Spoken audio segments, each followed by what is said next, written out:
नमस्कार साथियों, आपके सामने फिर से मैं लेके प्रस्तुत हूँ यूजीसी नेट पेपर फर्स्ट के लिए एक छोटा सा टॉपिक। तो आज हम जो देख रहे हैं वो देख रहे हैं टीचिंग के लेवल्स को, लेवल्स ऑफ टीचिंग को, शिक्षण के स्तर को देख रहे हैं। तो चलिए शिक्षण के स्तर को देखते हैं। तो शिक्षण का स्तर जैसे जैसे हमारे पास हम देखेंगे पेडागोजी और एंड्रोगोजी बदलती जा रही है, जैसे जैसे लेवल ऑफ करिकुलम बदलता जा रहा है, जैसे जैसे हमारे पे साइकोलॉजिकल हम देखेंगे कि बहुत सारी हमारी खोज होती जाती हैं, मनोवैज्ञानिक तौर पर हम नया नया ज्ञान विकसित करते जाते हैं, उसके हिसाब से नए मेथड्स बनते हैं, विधियां बनती हैं, अलग अलग स्ट्रेटजीज बनती हैं, रणनीतियां बनती हैं। उस हिसाब से टीचिंग के लेवल्स को चेंज होते हुए देखा हमने। तो मुख्यतः 4 लेवल पर हम देखेंगे कि टीचिंग का लेवल चेंज होता है। इसको देख लेते हैं हम। तो अगर मैं हायरार्किकल करूं यानी नीचे से ऊपर के पदानुक्रम में करूं, मैं एक पदानुक्रम देता हूं इसको, तो सबसे निचले स्तर पे जो हमें देखने को मिलता है वो कौन सा देखने को मिलता है? वो देखने को मिलता है हमें knowledge level teaching. Knowledge level teaching जो कि हमें किसका देखने को मिलता है? ये हर्बर्ट का देखने को मिलता है।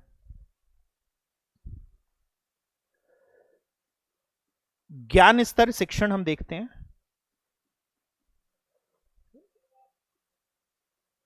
जो कि हमें हर्बर्ट का देखने को मिलता है। अब इसमें हम कर क्या रहे होते हैं? इसमें क्या करना होता है? तो यहां पर हम गैदरिंग ऑफ नॉलेज को देख रहे होते हैं। यहां पर एक्चुअली काम क्या होता है? यहां गैदरिंग ऑफ नॉलेज का होता है। अगर मैं इसका बेसिस देखूं तो मुझे गैदरिंग ऑफ नॉलेज देखने को मिलेगा। यहां ज्ञान को प्राप्त करना होता है। यहां फोकस हमारा किस पे होता है? यहां फोकस होता है ज्ञान को प्राप्त करना। यानी अब अगर मैं आम भाषा में कहूं तो ज्ञान इकट्ठा कर रहा होता है व्यक्ति, नॉलेज इकट्ठी करेगा, उसको रटेगा, उसका टेस्ट, उसके ऊपर टेस्ट देगा, यही हमें काम देखने को मिलेगा। तो ये सबसे लोएस्ट लेवल कहलाता है हमारे पास। इसके बाद हम इसके ऊपर एक स्तर और ऊपर जाते हैं तो सेकंड हमें देखने को मिलता है। सेकंड हमें कौन सा देखने को मिलता है? तो सेकंड हमें देखने को मिलता है अंडरस्टैंडिंग लेवल टीचिंग। ये हमें मॉरिसन का देखने को मिलता है, अंडरस्टैंडिंग लेवल टीचिंग।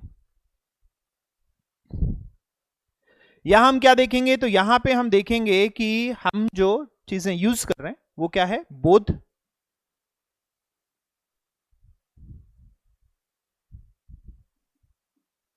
बोधात्मक स्तर शिक्षण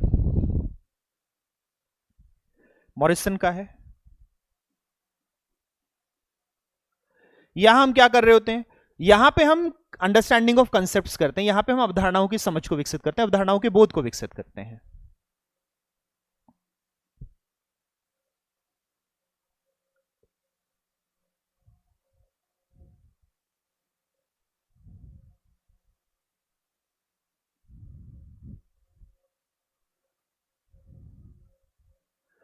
इसके लिए रिलेशंस को अंडरस्टैंड करना, एक दूसरे के हमारे पास हम देखेंगे अलग अलग तरीके से हमारा जो एनालॉगी होती है, सादृश्यता होती है, उसको पहचानना, वर्गीकरण करना, ये सारी चीजें हमें यहां पर हम देखते हैं। ठीक है, और फिर यहां पर हम चलें तो हमें तीसरा स्तर देखने को मिलता है। थर्ड लेवल हमें क्या देखने को मिलता है? तो थर्ड लेवल हम कहते हैं रिफ्लेक्टिव लेवल ऑफ टीचिंग।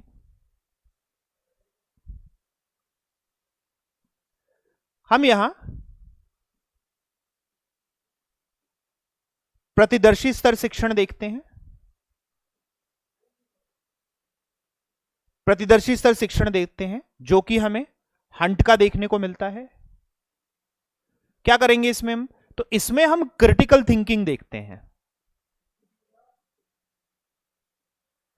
इसमें समालोचनात्मक चिंतन बच्चा करता है।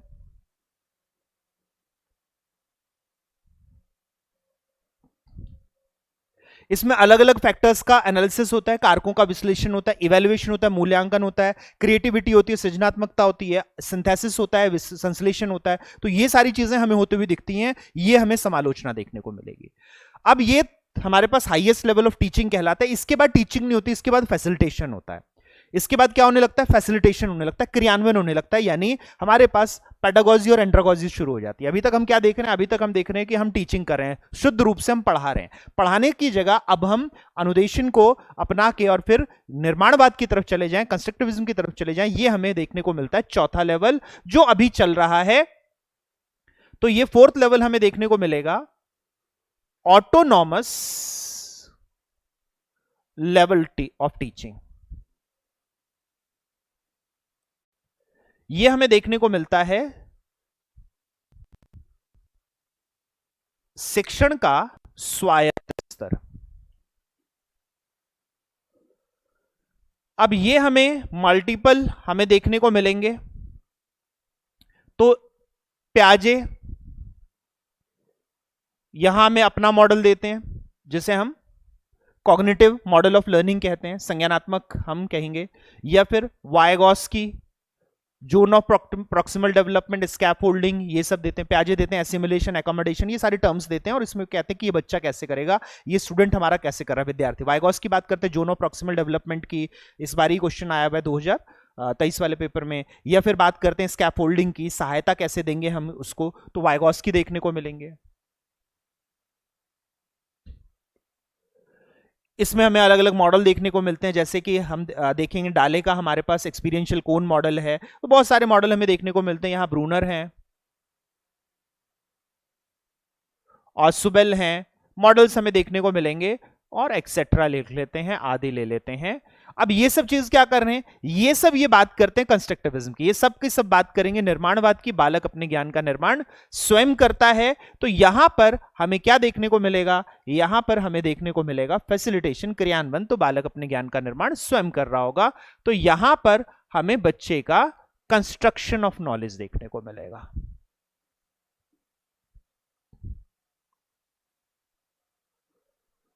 यहां ज्ञान का निर्माण देखने को मिलता है। जो चौथा लेवल हमें देखने को मिलता है, यह ज्ञान का निर्माण होता है। तो यहां पे हम लेवल देखें, ये स्तर है, ये इसके प्रोपाउंडर्स हमें देखने को मिलेंगे, ये प्रवर्तक देखने को मिलते हैं हमें, और ये हमें इसका बेसिस देखने को मिलता है, ये आधार है। अगर मैं इसको शॉर्ट में एक समरी दूं, मैं पेडागोजी, एंड्रोगोजी की और हमारे पास मेथड की, तो वो देख लेते हैं हम किस तरीके से चल रहा है।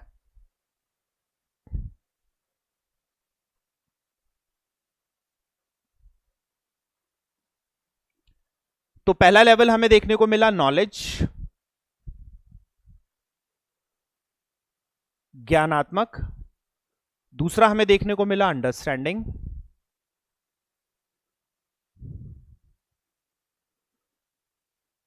बोधात्मक। तीसरा हमें देखने को मिला रिफ्लेक्टिव,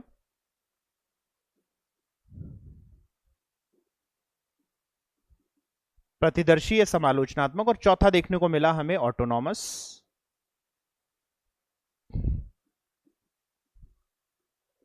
स्वायत्त। ये चार हमें देखने को मिलते हैं। यहां पे फिर अगर हम देखें तो हमें इसके आधार पे क्या चीज देखने को मिलेगी, इसके आधार पे जो हमें देखने को मिलेगा, तो सबसे पहले हम इसमें बेसिस हम देख चुके हैं। बेसिस क्या देखने को मिला, बेसिस हमें ये देखने को मिलता है। अब इसके बेसिस पे अगर हम करें कि यहां पर पेडागोजी क्या चलेगी, तो पेडागोजी को देखते हैं।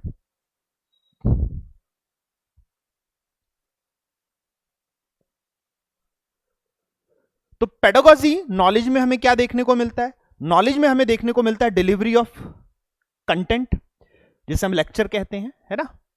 तो यहां पे हमें देखने को मिलेगा डिलीवरी ऑफ कंटेंट, तो विषय वस्तु देना। अंडरस्टैंडिंग में हमें क्या देखने को मिलेगा, अंडरस्टैंडिंग में देखने को मिलेगा कि हम क्या करेंगे, इसमें एक्सप्लेनेशन देंगे।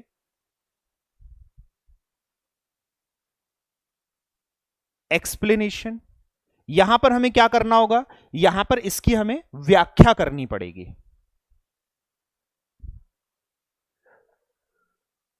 विथ एग्जाम्पल्स,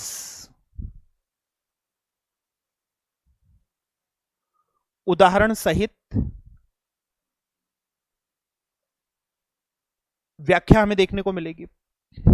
वहीं पर अगर हम कहें कि हम रिफ्लेक्टिव लेवल पे हैं, तो रिफ्लेक्टिव लेवल पर हम क्या कर रहे होंगे, तो रिफ्लेक्टिव लेवल पर हम एक्चुअली बच्चों को बहुत सारे डिबेट्स, डिस्कशंस देंगे, बच्चों को बहुत सारे एग्जाम्पल्स देंगे। तो यहां पर हमें क्या देखने को मिलेगा,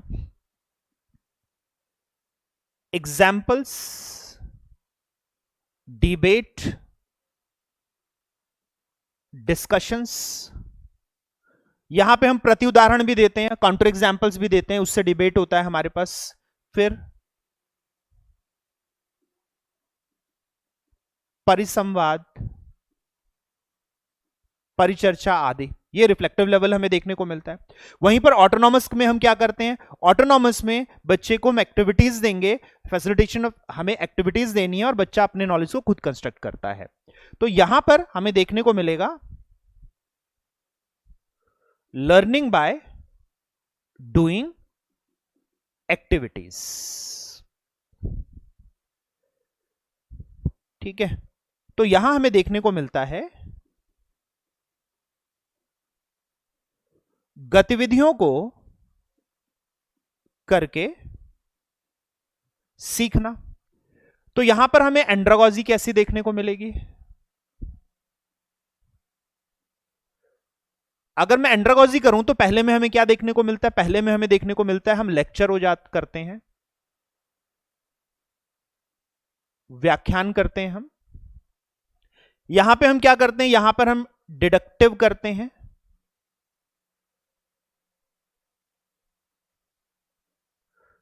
हम यहां पर निगमनात्मक विधि करते हैं,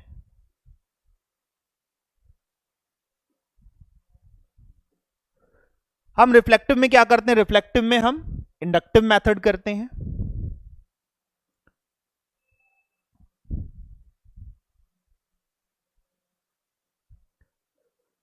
हम आगमनात्मक विधि करते हैं,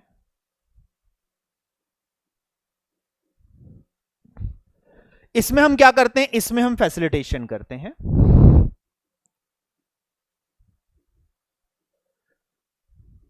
हिंदी में इसको क्रियान्वयन कह लीजिए,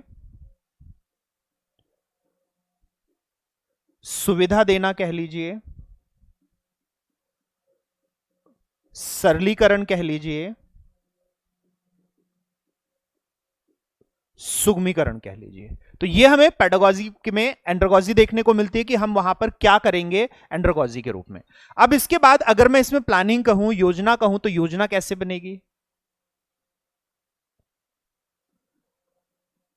अगर नियोजन की बात होती है तो यहां पर बनता है लेसन प्लान, हमें पाठ योजना देखने को मिलती है, यहां बनता है यूनिट प्लान, यहां इकाई योजना देखने को मिलती है, यहां बनता है इंस्ट्रक्शन प्लान।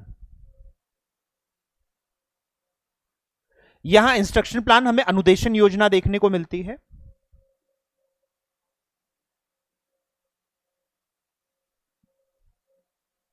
और यहां बनता है लर्निंग प्लान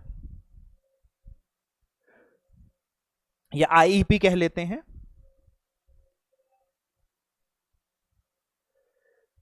ठीक है, लर्निंग प्लान लिख लेते हैं इसको। लर्निंग प्लान हमारे पास बनता है अधिगम योजना,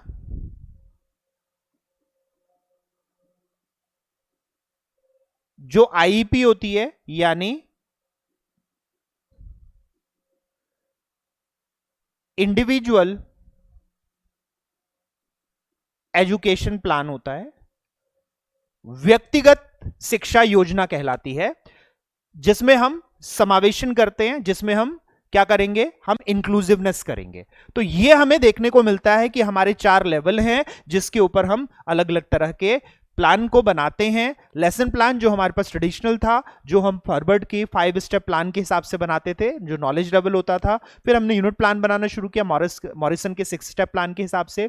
फिर हमें इंस्ट्रक्शन प्लान बनाना शुरू हुआ, जो कि एजुकेशन टेक्नोलॉजी में हमें देखने को मिलता है, जो हमें शैक्षिक प्रौद्योगिकी में देखने को मिलता है। और अब हम क्या करते हैं, अब हम बच्चों के लिए एक्टिविटी प्लान बनाते हैं, जो कि एक लर्निंग प्लान होता है। बच्चे कौन कौन सी एक्टिविटी करेंगे और कैसे बच्चे अपने आप खुद अपना नॉलेज कंस्ट्रक्ट कर सकते हैं, और ये हमें फिर लेके जाता है जो आज का प्रोग्रेसिव एजुकेशन है उसकी तरफ।